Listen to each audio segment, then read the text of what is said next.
Nobre.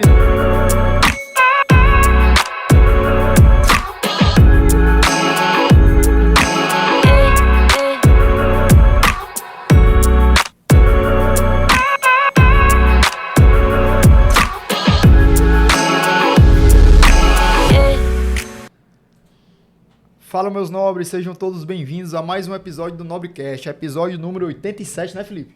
Isso. Perfeito, perfeito. Vamos lá. Hoje temos um convidado mais do que especial. Um cara que carrega disciplina na formação, estratégia na visão e gestão na prática. Um homem que saiu da linha de frente da segurança pública para ocupar um espaço no debate político, né, do estado do Ceará. Hoje nós vamos falar sobre gestão pública, liderança aplicada, cenário político, saúde, economia e o futuro, né, do nosso Ceará. Ele é conhecido por falar muito sobre a questão da segurança pública, mas hoje, como o nosso podcast é voltado mais para a parte do empreendedorismo, a parte de desenvolvimento econômico, tanto do nosso estado como do país, a gente decidiu mudar um pouco aqui o foco, né, da conversa desse nosso convidado. Então, recebam nosso querido Capitão Wagner. Show. Seja bem-vindo, meu amigo. Satisfação. Pessoal, bom dia, boa tarde, boa noite. Não sei que hora vocês vão assistir, mas estou aqui muito feliz por poder participar desse podcast, né? O Nobrecast representa o que os jovens empreendedores da região metropolitana da nossa cidade representam. Então, estou muito feliz em ver jovens empreendendo, gerando emprego, gerando renda, gerando oportunidades. Eu que sou empreendedor, né? Não empreendedor comercial, mas um empreendedor social, um empreendedor educacional. Eu acho que o empreendedor ele tem como foco principal buscar e encontrar oportunidades e investir nessas oportunidades. Eu me sinto um empreendedor e estou aqui sem filtro para qualquer questionamento. Legal, capitão, perfeito. Eu acredito muito, capitão, que o empreendedorismo ele transforma vidas, né? Acho que o que sustenta a economia do nosso país, do nosso estado, tem muito a ver do empreendedorismo, porque é o empreendedorismo que gera emprego, que muda a realidade de muitas pessoas. O meu avô saiu do interior do Bonabuiú, de que é interior do interior, e conseguiu mudar a realidade da família dele e das próximas gerações através do empreendedorismo. Então, quanto mais a gente fomentar isso, eu acredito que a gente gera uma transformação no nosso país e no nosso estado. E a gente está vendo uma mudança, a nossa juventude, pelo menos a minha geração, chegava ali aos 17, 18 anos, estava pensando em vestibular, em concurso público, porque queria uma estabilidade. E hoje a gente vê os jovens querendo fugir dessa estabilidade e querer realmente um emprego que seja mais moderno.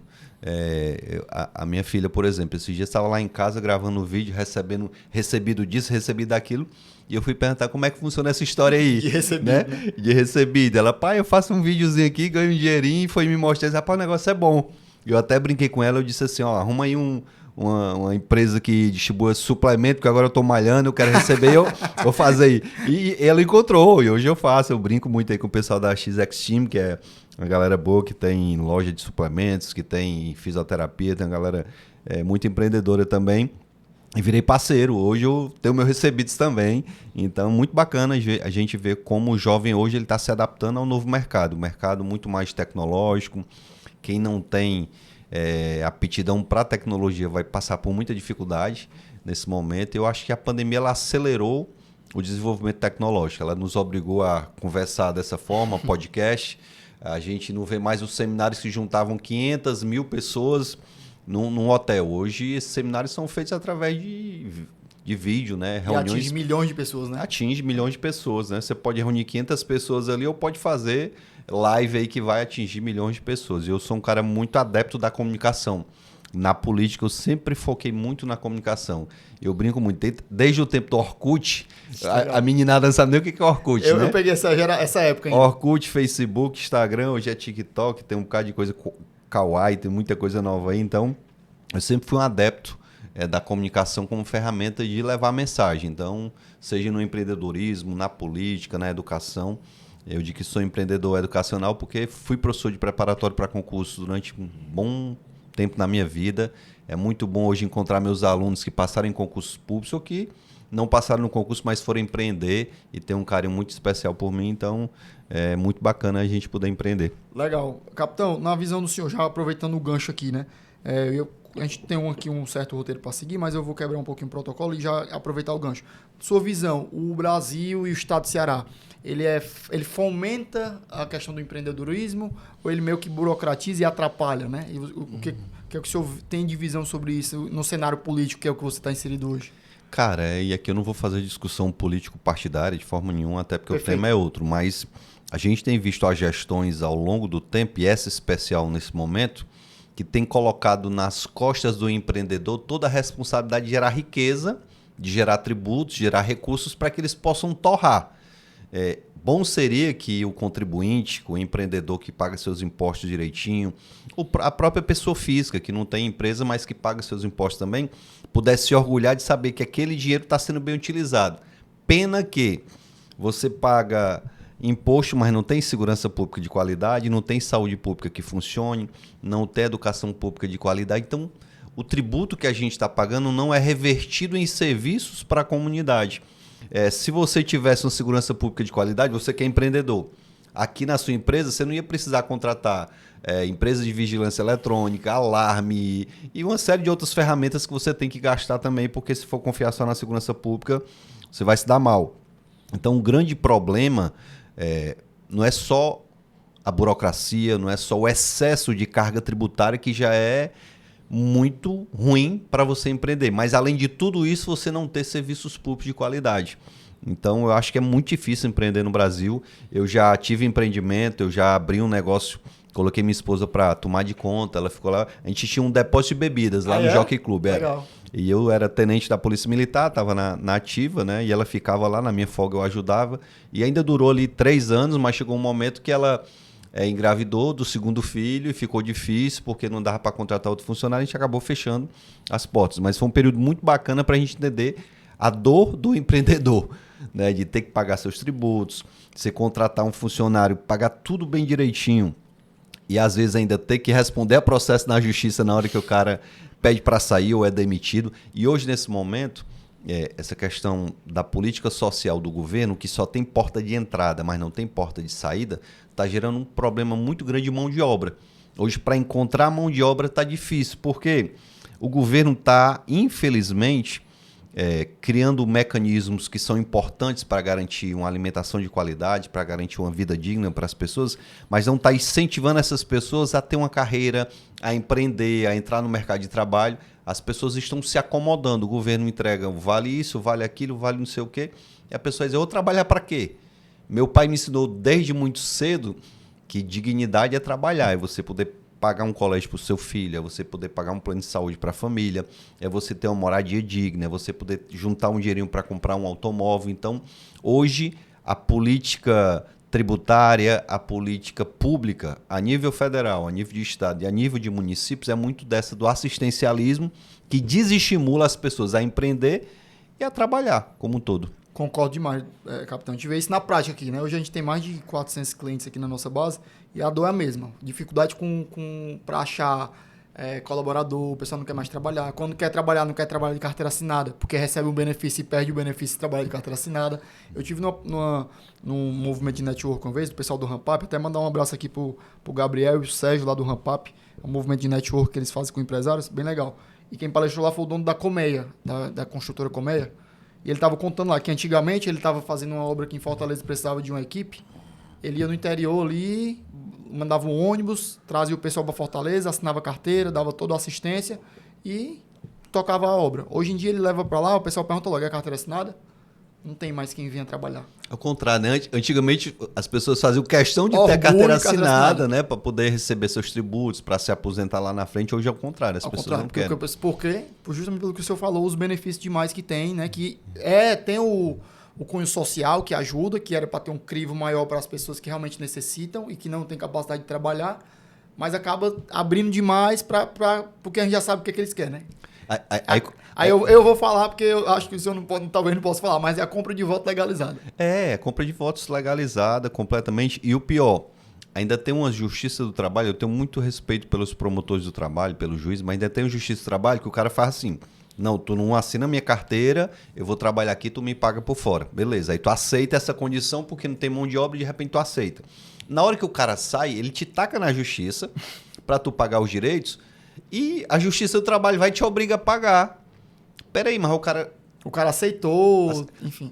A Justiça do Trabalho não faz um mecanismo lá com o governo federal para dizer, corta então o benefício que ele estava recebendo. Se ele Tinha Eu vi direitos? até uma das poucas coisas que eu concordei, que eu achei interessante que o nosso querido ministro, né, do STF falou e que fez sentido, foi essa questão.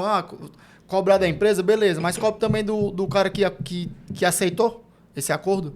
Ele falou isso, acho até interessante que ele tenha falado isso, mas porque é o justo, né? É o Já justo. que ele aceitou trabalhar É o sem ser- acordo, né, que é É o feito. acordo, pois é.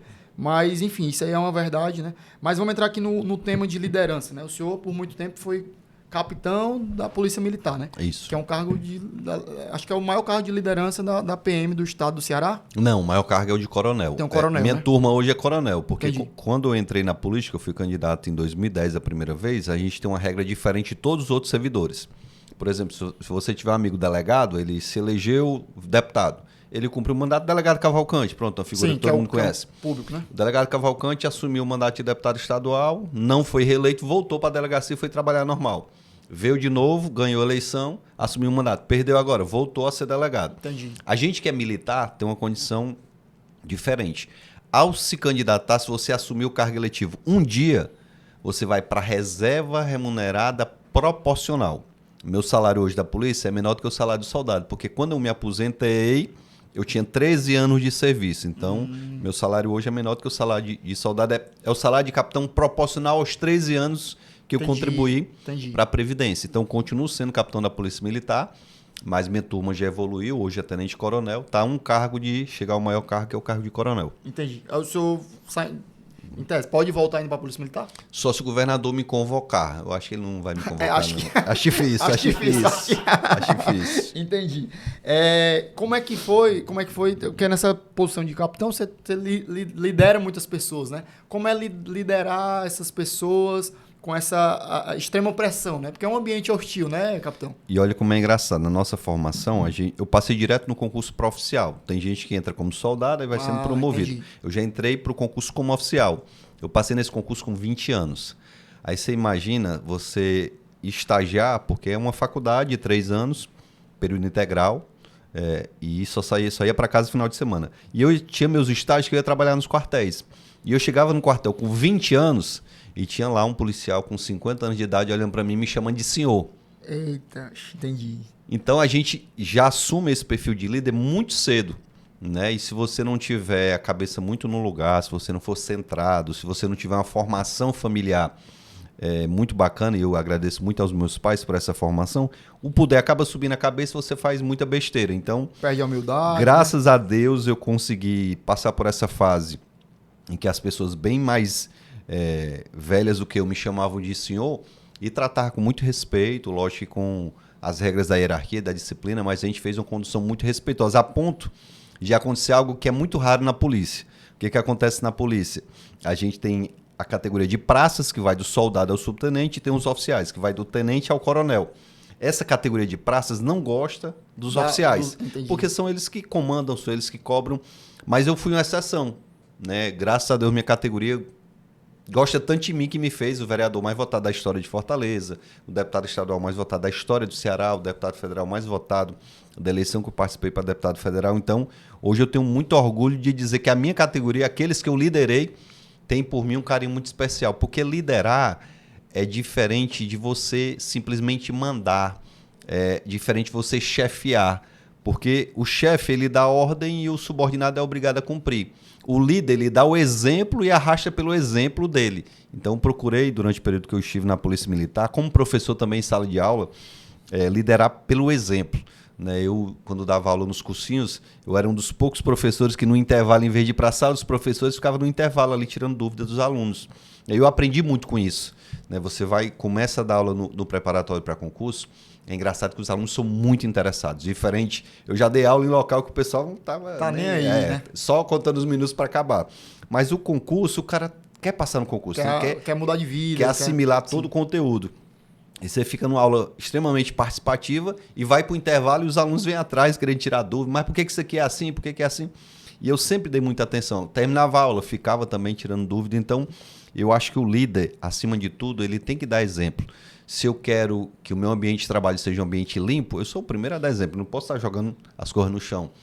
Porque tem uma pessoa que trabalha com serviços gerais, eu vou estar jogando aqui para gerar serviços desnecessários. Então, o líder tem que ter exemplo. Ele tem que dar exemplo para poder cobrar dos seus subordinados. E se ele se porta de maneira adequada, fica muito mais fácil ele cobrar dos seus subordinados uma postura que seja correta. Então, o papel de líder hoje é essencial em qualquer empresa. Eu acho que hoje, mais do que o conhecimento técnico em si, as empresas têm valorizado muito a relação interpessoal. Perfeito. Quando você se dá bem com as pessoas, quando você consegue liderar um grupo, você tem muito mais facilidade, seja na área comercial, seja na área industrial, em qualquer que seja a área. Se você se caracteriza como líder, as pessoas vão lhe seguir e você tem aí, com esse perfil de líder, uma característica forte para empreender. O empreendedor ele tem que ter esse perfil de líder, ele tem que conquistar pelo exemplo. Então, eu me considero um líder porque sempre tentei dar exemplo. A gente não é perfeito, logicamente, mas a gente tenta dar exemplo para poder cobrar, né? Muito bom, muito bom. Eu acredito muito nisso também. E fica aí o aprendizado para os empreendedores que nos acompanham, né? Que estão nos assistindo aqui. A liderança é isso, você tem que dar o exemplo, né? Não adianta só liderar de boca, né? Só de boca aí não funciona, né? Funciona. O maior líder da humanidade, quem é? Quem foi que veio para a Terra aqui há 2026 anos atrás e liderou multidões... JC, né? JC. Chegou aqui, meu irmão, e disse, eu vou tratar o mais humilde como eu trato o rei. Com o mesmo respeito. Chega lá, a mulher no meio da multidão, a mulher do fluxo de sangue, uma mulher humilde, que era mal vista pela população, chega lá e ele dá espaço para ela tocar nele, cura. Então, os exemplos que Jesus Cristo deixou aqui na Terra são exemplos de liderança nata, é o maior líder da história da humanidade. Eu fico arrepiado quando eu falo de Jesus Cristo, porque para mim é o maior líder de todos. Qualquer outro também não pode nem querer se comparar, ser o Messias ou coisa parecida. Então, o grande líder da minha vida é Jesus Cristo. Eu sou falho, sou pecador. Depois de Jesus é meu pai, porque meu pai nunca frequentou uma escola e conseguiu fazer com que eu me formasse. O sonho do meu pai era ser policial militar, e ele não se tornou policial militar porque ele nunca frequentou a sala de aula. Ele aprendeu a ler e escrever em casa. O pai dele contratou ali uma professora que ensinou ele a ler e escrever. Meu pai foi para São Paulo para empreender, atrás de um emprego lá, trabalhou... Era o sonho, né? Para mudar de vida, pessoal tinha do que ir para São interior Paulo. tinha que ir para São Paulo. Foi lá trabalhar como comim, como garçom, conseguiu juntar um dinheirinho com os irmãos dele, comprou uma lanchonete e tal. E depois que juntou um dinheirinho, disse, não, vou voltar para o Ceará, e veio para Fortaleza. Eu sou o gaiato da família, são 4 irmãos, eu sou o único que nasceu em São Paulo, São Paulo, né? Ixi, de gaiato. É o diferentão. Minha mãe aqui do Maranguape, meu pai lá do Oroz, minha irmã mais velha do Oroz, os 2 irmãos mais novos aqui de Fortaleza, e eu fui lá nascer em São Paulo de gaiato. Mas com 2 anos já morava em Fortaleza. Aqui, né? Então é cearense. Então eu sou cearense e me considero cearense. Vou em São Paulo de vez por outra, tenho amigos, tenho parentes lá, mas me considero cearense. Então, a história de vida do meu pai também é um grande exemplo para mim. Meu pai acordava às 5 horas da manhã, ele fazia um produto que essa geração nova não conhece, deve conhecer com outro nome, era o Martim da Vila. Uma cocadazinha que era feita com rapadura, com rapadura e coco. A moreninha parecida com o Martim da Vila. E meu pai acordava às 5 horas da manhã, ia para a beira do fogo, ficava lá até 5 horas da tarde. Quando terminava, pegava uma bicicleta cargueira, enchia lá de doce, ia vender. E chegava em casa muitas vezes 10 horas da noite, cansado, mas nunca deixou de trabalhar para dar dignidade para a gente. Né? Então, é um outro grande líder que foi meu líder pelo exemplo que ele deu de trabalho. Meu pai me proibia de trabalhar, só para você ter noção. Meu pai dizia, você tem só que estudar. E eu desobedeci meu pai quando, aos 14 anos, resolvi trabalhar escondido dele. A vizinha do meu pai tinha uma banca de revista lá na Parangaba e estava precisando de alguém para ajudar a pegar as revistas na distribuidora. E eu comecei a acordar cedão, saía de casa às 6 horas da manhã, ia pegar essas revistas, deixava lá na banca e estudava à tarde.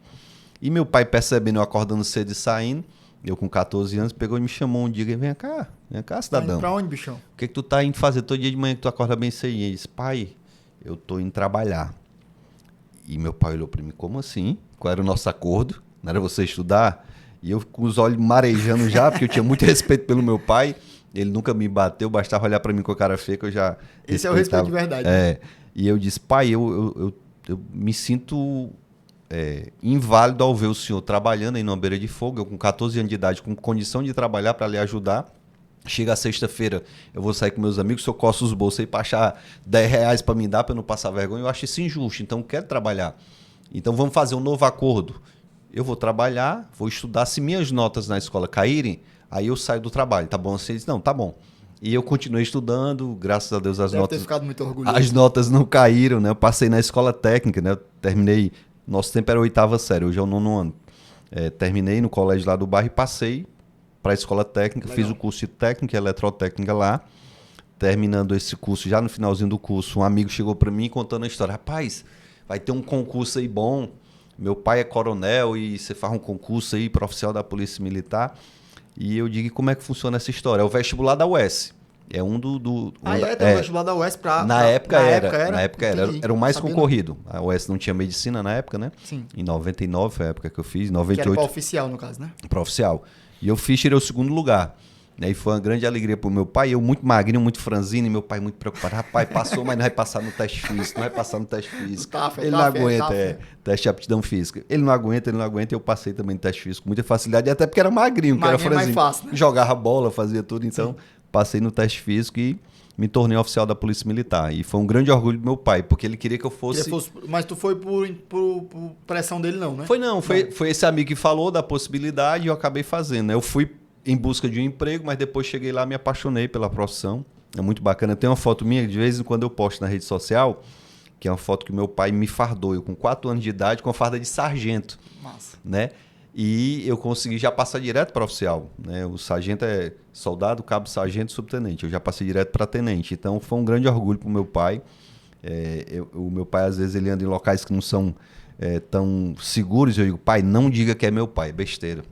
Ele faz questão de dizer. Eu sou o pai do Capitão Wagner. Eu digo, não me saquete, pelo amor de Deus. Cuidado. Cuidado que é perigoso. Mas é essa a minha história. É uma história bem bacana. Que legal, capitão. E como é que foi? O senhor mesmo falou, né? Da dificuldade que teve por ter 20 anos e ter que comandar uma galera lá que tinha 50 anos e tal. O que foi o grande diferencial para conseguir conquistar essa galera? Porque às vezes a galera com mentalidade diferente e tal. E qual o grande erro que o senhor aponta na maioria das lideranças que o senhor teve ao longo da sua vida? Que é um erro que os líderes geralmente cometem.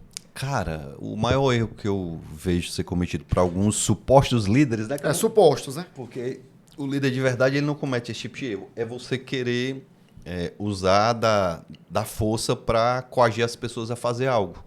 Eu acho que logicamente, você também não pode deixar seu liderado completamente à vontade. Você tem que criar regras, tem que ter horário para chegar, horário para sair, etc. Dependendo da função, tem função que você trabalha até em casa melhor do que trabalha, né? Dependendo da função. A gente vai já falar um pouquinho de tecnologia, acho que a gente fala disso, mas eu acho que o grande erro dos líderes mais antigos era querer conquistar os liderados pela coação, pela força, sem dar o exemplo. Se você dá o exemplo, quando você usa a força, todo mundo vai compreender por que você usou a força. Eu tive que usar a força em alguns casos.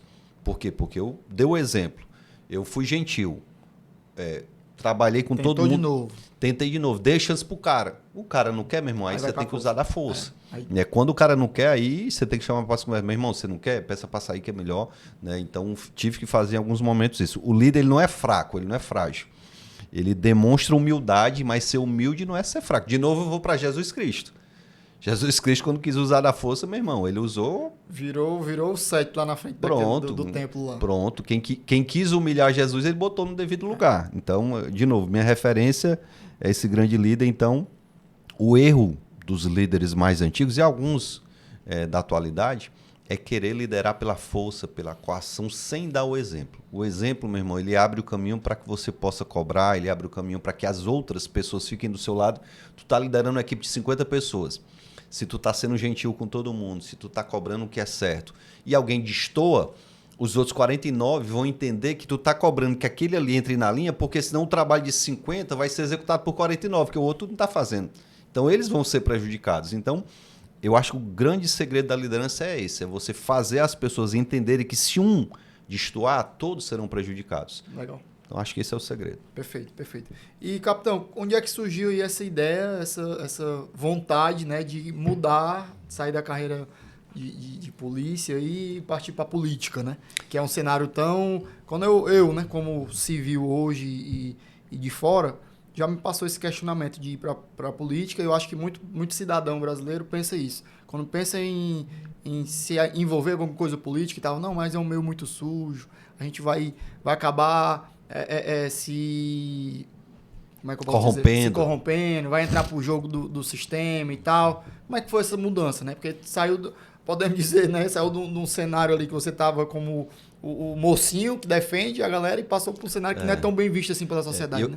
Eu estava numa situação muito confortável, porque minha turma de formação de oficiais hoje é tenente-coronel da polícia e vai se aposentar como coronel. Todos irão se aposentar Então como tinha coronel. certa estabilidade, né? Tinha uma estabilidade, ia terminar minha carreira aí com um salário bom de 30 mil reais, 25 mil reais, 30 mil reais. Então, tinha uma estabilidade e uma tranquilidade.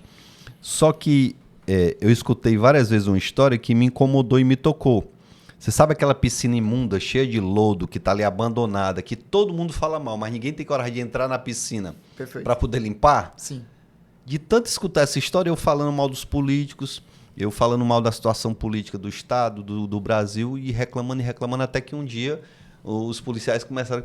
Tenente, eu era tenente na época. Por que o senhor não se candidata? Não sei. Não, mas eu não tenho ninguém na família que é político, eu não sei nem como é que funciona isso. Isso começou a se avolumar ao ponto que eu cheguei a capitão, já estava como capitão, e eu tinha passado no concurso da PRF. Eu ia sair da Polícia Militar porque tinha passado nesse concurso já, estava aguardando só. É rato de concurso, né, capitão? Eu fiz 7 Era concursos. Concurseiro, né? Eu fiz 7 concursos na minha vida, passei em 6.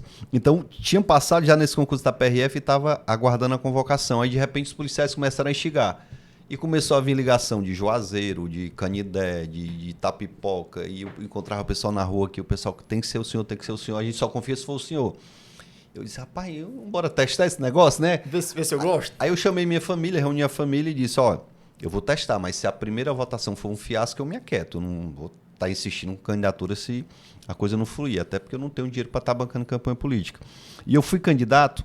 E na primeira eleição, candidato já a deputado estadual, eu tirei 28.818 votos. Eu lembro de cada voto que eu tirei nessa primeira eleição, porque foi a eleição que eu fiz num Celta 1.0, gás natural, 2 portas, sem ar-condicionado. Eu rodei o estado todo nesse carro. Descendo na Serra do Tianguá, faltou freio, quase que eu morro. Mas foi uma campanha bem emocionante. Eu chegava no Canidé, os policiais faziam uma cota para botar meu combustível, pagava minha alimentação para eu ir para Santa Quitéria. Foi mesmo, capitão? Cara, foi linda, campanha linda. E já foi logo para deputado, a primeira... Para deputado. Só que não ganhei a primeira eleição, foi 28.818 votos. Mas ficou como suplente? Fiquei como primeiro suplente. Aí assumi 4 meses no lugar da Fernanda Pessoa, que é aqui do Maracanaú. Legal. Né? E esses 4 meses me tornaram o líder que eu sou hoje. Fui para cima, cobrei do governador melhorias para a categoria. E a categoria passou a me ver, quem não me conhecia passou a abraçar ainda mais minha candidatura. Aí eu fui para a candidatura a vereador, tirei 43.655 votos. A maior votação da história para um vereador. Até hoje ninguém bateu esse recorde. Né? Então é uma coisa que acho que vai demorar um pouquinho ainda. Meu nome vai ficar no livro de história. Então, mesmo não tendo ganhado, o senhor se manteve, gostou da política? Foi. Aí, como eu assumi 4 meses, como eu te falei, assumi um dia, você vai para a reserva da polícia. Então, assumiu 4 meses, teve que ir para a reserva. Não podia mais voltar. Eu continuei dando aula nesse período, estava dando aula e o pessoal insistindo, capitão, bora. Aí eu fui para vereador. E foi uma campanha tão linda quanto, né? O pessoal bancando a campanha, comprava adesivo e tal e tal. Fui para deputado estadual. Na eleição de deputado estadual, eu fiz um feito inédito. O deputado estadual geralmente é puxado pelo federal. E eu fui candidato a estadual e chamei um amigo, Cabo Sabino, para ser candidato a federal. E todo mundo dizia, como é que o estadual vai puxar o federal? E eu dizia, meu irmão, vamos confiar em Deus. E o Sabino chegava e dizia, mas não dá certo, vai tu para federal e deixa eu ir para estadual. Eu disse, rapaz, confie. E por que não quis ir para federal? Porque a categoria me queria perto dela. Federal ia para Brasília. Eu consultei a categoria. Eu chegava e dizia, pessoal, vou para Federal. Não, capitão, não dá certo, não deve ficar perto da gente. Então eu ouvi o eleitor e fiquei. E o Sabino, com medo, sem dinheiro, foi eleito deputado federal. E eu, o estadual mais votado da história. Puxou ele, no caso. Foi, a gente conseguiu ajudar. Muita eleição do Sabino.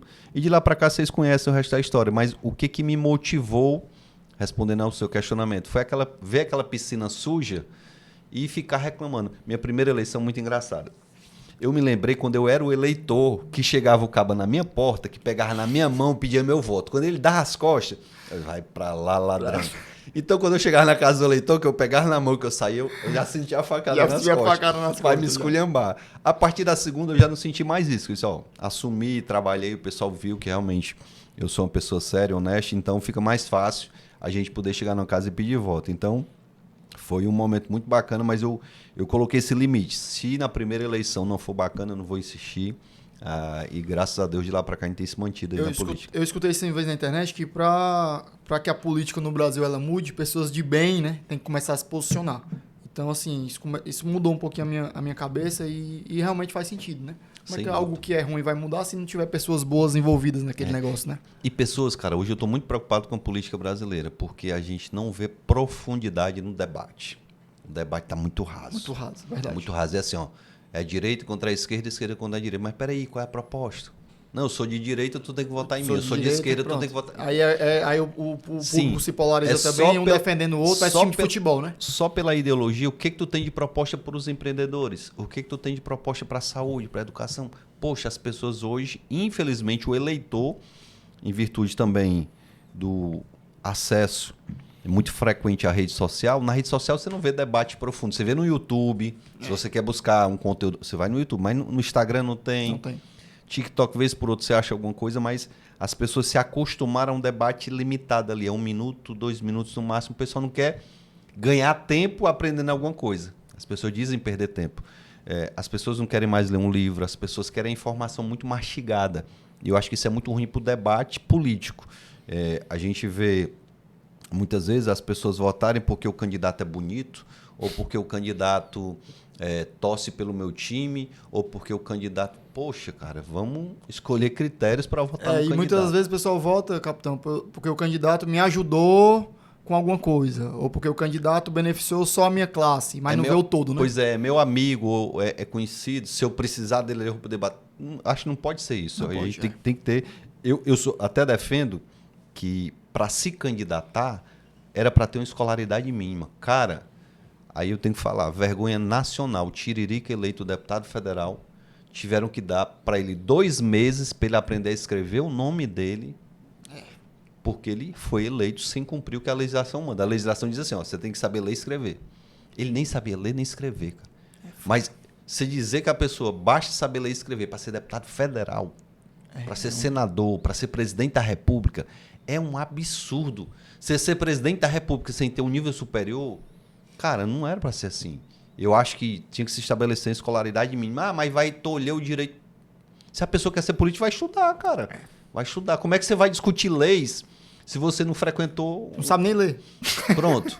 Então, eu defendo que o político, por menor que seja o cargo, tenha uma escolaridade mínima, sei lá, um ensino médio, pelo menos, para a pessoa chegar ali e não fazer o seu eleitor passar vergonha. Porque tem gente que sobe na tribuna para falar que, pelo amor de Deus, era melhor ter ficado calado. Verdade. E por mais que assim, a escolaridade ela não fale sobre caráter, sobre comportamento, né, sobre ética, mas eu concordo que era para ter um nível mínimo, até porque a pessoa vai estar lidando com decisões que vai impactar um grande parte de pessoas. Então é importante que tenha esse conhecimento mínimo. Mas hoje de dentro, capitão, estando dentro da política, estando envolvido aí como o senhor está, o que é que lhe surpreendeu positivamente e negativamente? Como é que o senhor se mantém, a sua integridade? Não tem aquele medo de quando a gente é de fora, né? Como é que o senhor se manteve sem se corromper, sem entrar para o sistema em si? Olha, eu fiz um pacto com meus filhos, né? Quando eu entrei na política, meus filhos eram muito novos, né? Se a gente pegar aqui 2010, o Felipe tinha ali seus 7 anos, mais ou menos. A Rayane, em 2010, tinha um pouquinho a mais. Então eram crianças. E eu fiz um pacto com minha família de não fazê-los passar vergonha. De eles poderem chegar em casa, colocar a cabeça no travesseiro e dormir tranquilo para dizer, o pai envolvido num mensalão, numa corrupção, sei lá, coisa parecida. Então fiz esse pacto. E graças a Deus eu tenho me mantido distante de tudo que possa nos levar à corrupção. O ser humano, por natureza, ele quer levar vantagem em tudo. Tudo. Né? Mas que seja uma vantagem que não seja ilegal, que seja uma vantagem política. Vantagem política, eu fiz um bom trabalho ali, destinei um recurso para Maracanaú, então tenho o direito de chegar lá e dizer, destinei um recurso aqui para a saúde do Maracanaú, vantagem política. Isso não é... Né? Não é ilegal. Sim. Não é, Sim. Botei um recurso no Maracanaú para receber de volta, não sei o que acontece muito na política. Então, eu fiz esse pacto comigo e com meus filhos de não fazê-los passar vergonha. Quando eu fui eleito deputado federal, lá em Brasília, deputado federal é só mais um, são 513, né? E meus filhos estudavam lá e ninguém conhecia. Até que um belo dia, olha só, alguém disse lá na sala do Felipe que ele era filho de um deputado. Cara, os meninos começaram a praticar bullying. Olha, o filho do mensalão, o filho do... Sem saber, ladrão, sem saber nem quem era eu, sem saber quem era o Felipe, sem saber a nossa história, só porque era filho de um deputado. Olha que coisa complicado, chata. Né? Cultura, né? Foi preciso a Daine ir lá no colégio, a Daine não exercia mandato na época, né? Hoje ela exerce o mandato de deputado federal, foi lá conversar com a direção da escola e tal. Mas que constrangedor é. Então, sem a gente fazer... Já tem uma fama. O menino sofreu o bullying. Então, imagina se de fato eu tivesse envolvido em qualquer coisa. Então, não é fácil, confesso que não é fácil, você sofre tentação de todos os lados, mas o que me dá certeza de que o caminho certo é o que eu estou praticando é a tranquilidade de saber que daqui a pouco eu vou ter que prestar contas quando eu deixar esse plano aqui e for para o céu, com a bênção de Deus. Eu saber que meus filhos não vão passar uma vergonha na rua porque o pai foi preso, coisa parecida. E até a minha própria história, como é que eu, policial, vou estar envolvido com coisa que pode me levar à prisão. Eu digo que eu tenho medo de duas coisas na minha vida, de ser preso e de morrer. Quem é que não tem medo de morrer, né? Quando eu vou no médico, o médico diz, tem que fazer isso aqui. Opa, pelo amor de Deus, deixa eu fazer. Vamos fazer logo. Tem duas coisas que a gente tem medo, né? Que é o receio de adoecer por conta disso, deixar a sua família, a gente pensa muito nos filhos. E o outro, logicamente, de ser preso, perder sua liberdade. Às vezes, eu me lembro muito da pandemia, a gente dentro de casa preso, se sentia mal, imagina você no presídio, né? Então, foi isso que me levou a manter essa conduta. E hoje de dentro, né, estando nessa vida pública, né, o senhor vê que é possível limpar aquela piscina suja lá? Só que isso só vai acontecer no dia que a população toda entender que não é responsabilidade só do político. O mesmo eleitor que chega lá na porta do político pedindo dinheiro para votar nele quer apontar o dedo na cara do político e dizer que ele é corrupto. Não tem como. O fim da corrupção passa por uma postura diferente do eleitor e do político. Hoje, se a gente for fazer esse debate, a gente vai entrar naquela discussão o que é que veio primeiro, se for o ovo ou a galinha. Mesma coisa. Mas a cultura, principalmente nas comunidades mais pobres, nos bairros mais carentes, é de que as pessoas têm que votar por um benefício imediato. Não sabendo o eleitor, e eu falo aqui olhando aqui para a nossa Câmara Central, não sabendo o eleitor que esses R$100 que ele recebe vão gerar problema nos 4 anos seguintes da vida dele. Vão, para receber esse dinheiro de volta, vão tirar dinheiro da merenda escolar, vão tirar dinheiro do medicamento, vão tirar dinheiro da obra pública e, por conta disso, o prejuízo vai ser muito grande. Então, não dá para o eleitor exigir que o político seja correto se ele próprio não se corrigir na hora de escolher seus representantes. E aí ele está vendendo e não pode mais cobrar nada, né? O valor que ele cobrou foi aqueles R$100 e não pode mais cobrar do político. Tem um episódio, vou contar para ilustrar bem rapidinho. Eu era deputado estadual e um deputado federal estava lá na Assembleia, ele me ligou, vem aqui no gabinete da minha esposa, a esposa dele é deputada estadual. E eu fui lá, bati um papo com ele e tal. E quando eu vou saindo, ele me acompanha. Aí tinha um cidadão na recepção, o cidadão olha para ele e diz, fulano, eu tô aqui desde 8 horas da manhã esperando o senhor, isso era 11h30. Desde 8 horas da manhã para falar com o senhor, ele disse, espere só um pouquinho que eu vou deixar o capitão aqui fora e volto.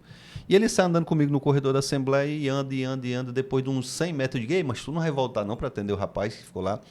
Ele falou desse jeito, aquele ali eu comprei o voto e foi caro, meu irmão, não devo satisfação nenhuma a ele, então não vou voltar. E se a gente for fazer uma relação de quem está com razão, o voto é como uma relação comercial. Se eu voto em ti sem que tu me dê nada em troca, tu é que está me devendo. Verdade. Eu votei em ti e não pedi nada. Tu vai ter 4 anos que me dá satisfação. Quando eu te procurar, tu vai ter que me atender. Quando eu levar uma demanda aqui da minha categoria, eu sou empreendedor, rapaz. Estão querendo criar um imposto novo pra gente. Você vai ter a obrigação de me ouvir, pelo menos. Então, essa relação comercial, se eu voto em mim, tá aqui, o celular tu vota em mim. Morreu ali. Tu votou e eu te dei o celular. Então, o eleitor entendendo que essa relação imediata ela é prejudicial, vai melhorar muito a política. Concordo totalmente. Capitão, ao meio dessa vida pública aí, teve um cargo como secretário de saúde aqui no Maracanaú, né? Como é que foi esse rolê aí, né? Você imagina o cabo professor, policial, virar secretário de educação. Saúde, né? Ou secretário de saúde, desculpa. Tem uma mãezinha de uma criança autista, lá de Maracanaú, e está aqui na divisa do Maracanaú, né? Que ela disse assim, capitão, no dia que eu vi na imprensa que o senhor ia assumir a Secretaria de Saúde, eu botei a mão na cabeça. Pelo amor de Deus, o que é ruim vai piorar. O que esse homem tem de saúde? E ela conta essa história rindo porque eu assumi a Secretaria de Saúde de fato sem saber nada de saúde, mas sabendo de liderança e sabendo de gestão. E no primeiro dia eu disse humildemente para cada médico, enfermeiro, técnico de enfermagem, fisioterapeuta, eu não entendo de saúde. O meu papel aqui é unir esse time para que a gente possa prestar um serviço de qualidade para a população que está lá na ponta. Meu papel é em Brasília buscar mais recursos para a gente comprar mais medicamentos, mais recursos para contratar mais pessoas, melhorar o ambiente de trabalho de vocês, reformando o hospital, a UPA, etc. Então, graças a Deus, a gente conseguiu convencer os colaboradores de que eu estava ali para ajudar. Legal. E a gente conseguiu unir o time. Até hoje, quando eu vou em Maracanã, que eu encontro um enfermeiro, um médico, um fisioterapeuta, o pessoal olha com muito carinho para mim. Né? Tinham muitas pessoas ali na saúde, até por essa questão ideológica, esquerda e direita, que olhavam para mim todo atravessado. Pessoas de esquerda que olhavam para mim, isso aí é um radical de direita, não sei o quê, que me conheceram pessoalmente e mudaram completamente a visão. Esse grupo de mães de crianças autistas que me procurou, e a mãe que fez o relato estava no meio, chegou para mim com 12 demandas. E eu olhei para cada uma delas e disse, olha, não dá para resolver tudo hoje, mas a cada conquistazinha dessa aqui eu vou chamar vocês e a gente vai comemorar junto. Era o pedido para contratar uma educadora física lá para o CIRME, para as crianças autistas terem uma professora. Simples, né? Era o pedido para alargar uma porta lá que tinham dificuldade de entrar com uma cama, etc. Então, eram pedidos tão simples que eu disse, isso aqui a gente vai conseguir. Não vai ser tudo de uma vez, não. Reformamos o CIRME, contratamos mais profissionais. Eu saí de Maracanã, as crianças autistas tinham neuropediatra, tinham fisioterapeuta, tinham nutricionista, tinham todas as terapias que uma criança autista precisa. E por isso as mães de crianças atípicas em Maracanã têm um carinho muito grande por mim. A gente trouxe o IPRED para dentro de Maracanã para prestar um serviço específico para crianças autistas. Então, foi uma experiência maravilhosa. A gente realizou mutirões de catarata. O Roberto me deu uma missão. O Roberto me contou a história. Disse, capitão, eu tinha uma filha e essa filha tinha muita dificuldade na escola. Não conseguia assimilar conteúdo nenhum. E passados 6 meses, a gente contratando professor particular e tentando ver o que a menina tinha, eu estava lá no oftalmologista fazendo meu exame de vista e contei a história para o médico e ele disse, traga essa menina aqui para eu ver uma coisa.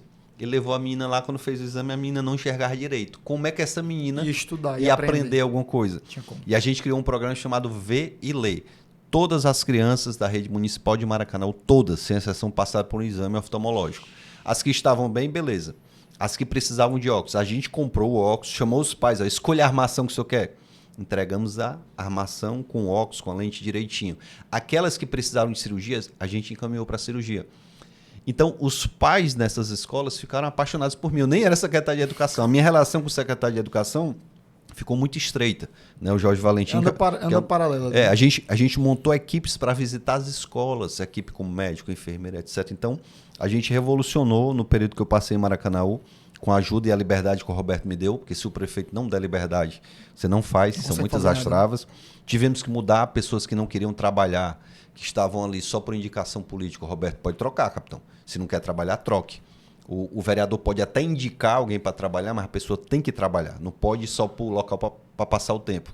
No dia que eu cheguei em Maracanã, tinha gente trabalhando no posto de saúde, mulher com um shortzinho curtinho, de chinela havaiana, camiseta, e trabalhar dessa forma. É loucura. Não parece nem ser um funcionário do posto. A gente teve que chamar com muita educação, com muito carinho, e dizer, olha, não dá para se portar dessa forma aqui, a senhora é colaboradora e tal. Então a gente conseguiu unir os servidores e chamamos a população também para escutar. Na hora que a gente começou a escutar e a resolver os problemas, as pessoas iam pegar medicamento lá na central de farmácia, ali do lado do hospital, e tinha uma fila quilométrica no sol, cara. Entendi. A gente comprou mais medicamento, diminuiu a fila, e mesmo aqueles que ficavam na fila, a gente botou uma tendazinha, botou ar-condicionado dentro, criamos uma sala para as crianças autistas pararem lá, para as crianças não ficarem nervosas. Então foi um momento muito bacana, uma experiência que eu agradeço a Deus e ao Roberto que me deu essa oportunidade de ser secretário de saúde. Legal, capitão. E quando a gente tem essa liderança, quando a gente lidera já no canto, a gente fica mais fácil liderar outro, né? Precisa a gente saber tecnicamente daquele assunto para poder liderar, né? Sem dúvida, sem dúvida. Perfeito. Capitão, eu sei que o senhor está com a agenda apertada, então eu queria que você falasse aí sua mensagem final para o nosso público. Já está convidado para a gente terminar o papo em outro momento, que a gente tem aqui muito mais assuntos para conversar, mas a gente sabe que a agenda é bem corrida, é bem apertada, né? Então deixa sua mensagem final aí para nossa turma. Primeiro, falar da alegria de ser convidado aqui para o Nobrecast, né? Fui muito bem recepcionado, o papo fluiu naturalmente, né? Tanto que passou rápido. Mas me coloco à disposição para a gente vir no outro momento, para ampliar o debate sobre empreendedorismo. Eu sou um fã, eu sou apaixonado, já fui empreendedor comercial, mas sou empreendedor social. Acredito muito que o empreendedorismo vai ser a ferramenta para a gente transformar a nossa sociedade.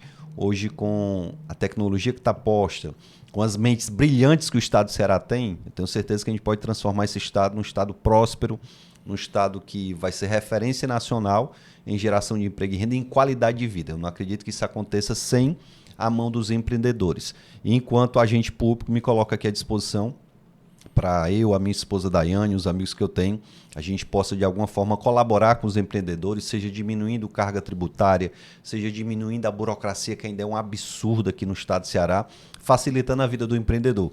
Todos os empreendedores que já me procuraram me pediram só uma coisa: capitão, eu quero só que não me atrapalhe. Só isso. Só isso. Eu não quero muita coisa não, só não me atrapalhe que já está ajudando. Infelizmente, o empreendedor, além da carga tributária, além da burocracia, ainda tem uma série de entraves. A gestão pública ainda não entendeu que quando a empresa fecha, são pais de famílias que vão ficar sem condição de pagar o plano de saúde e vão para a saúde pública. Pais de família que não vão ter condição de pagar a escola para os seus filhos e vão para a escola pública. Isso vai gerar uma demanda maior de serviços públicos. Então, para não me alongar muito aqui na despedida, deixar um abraço grande para vocês, dizer que estou à disposição para outro momento a gente bater outro papo. Capitão, muito obrigado, meu amigo. Foi um papo Satisfação. muito agregador. Como eu disse, vou convidar para um novo papo para a gente terminar esses questionamentos. A quem nos acompanha até agora, muito obrigado pela sua audiência. Compartilhe esse vídeo, se inscreve no nosso canal, curte e compartilhe muito do que o capitão falou. Eu acredito que o empreendedorismo ele transforma vidas e a gente está aqui para impulsionar esse movimento cada vez mais, porque através do empreendedorismo, vidas são impactadas positivamente. Então, se inscreve no nosso canal, segue a gente nas redes sociais e acompanha o Nobrecast, porque aqui a gente traz sempre assuntos relevantes para a vida do empreendedor. Tamo junto, até o próximo Nobrecast. Valeu, tchau pessoal.